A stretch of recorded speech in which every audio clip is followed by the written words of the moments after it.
I mean, it's not news that depression has become invisible epidemic. It affects millions of people around the world, across the globe. And apparently, 20% of those people experience clinical depression during their lifetime at some point.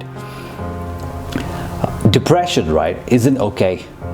One day you suddenly wake up and you feel helpless and hopeless, and that's a terrible feeling to live with. And it just doesn't disappear like that. Like, people say time is the greatest healer, but in most cases it's a no, because there is something fundamentally that needs to change. The change has to bring in. I mean, it's okay to cry, it's okay to be vulnerable, it's okay to be weak. You're not bulletproof. We are all humans after all. I mean, you're capable of getting hurt. You can feel the emptiness, and you have to allow that.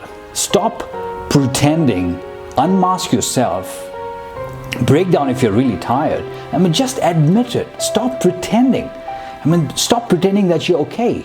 Accept it and don't fight with it. It's okay to be miserable. Depression is broadly talked about.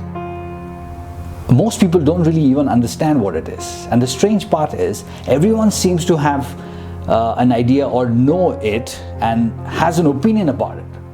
Now, how many times have you reached out to someone when you are feeling low, or when you are feeling broken? Or how many times have people reached out to you, and how did you help them? The really strange thing here is, you have come up with so many so-called solutions just to escape the depression, just to find something to stay distracted or escape from it, right? But the real problem is not solved. On the contrary, it has been pushed further deep down in the basement of your unconsciousness. The factors that are more likely you will become depressed are so many. One of them is like genetic predisposition, death or loss of a loved one, major life events, other mental illnesses, substance abuse, childhood trauma, lack of nutrition, personal problems, financial troubles, loss of a job. I mean, the list can go on and on and on. Or it could even mean an existential level, like discontent with work, spiritual problem, cognitive errors, lack of meaning, lack of ambition, and the list can go on.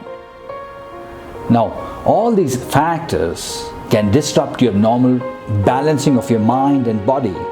And that's not a good state to be in. Trust me, I work with people. Now, you might probably think that if you yourself or someone you know have mild depression or whatever, then you can get away with it and don't need to fix it. But that's where we go wrong. While the monster is small, we need to kill it. If not, it's going to grow up to be a huge monster.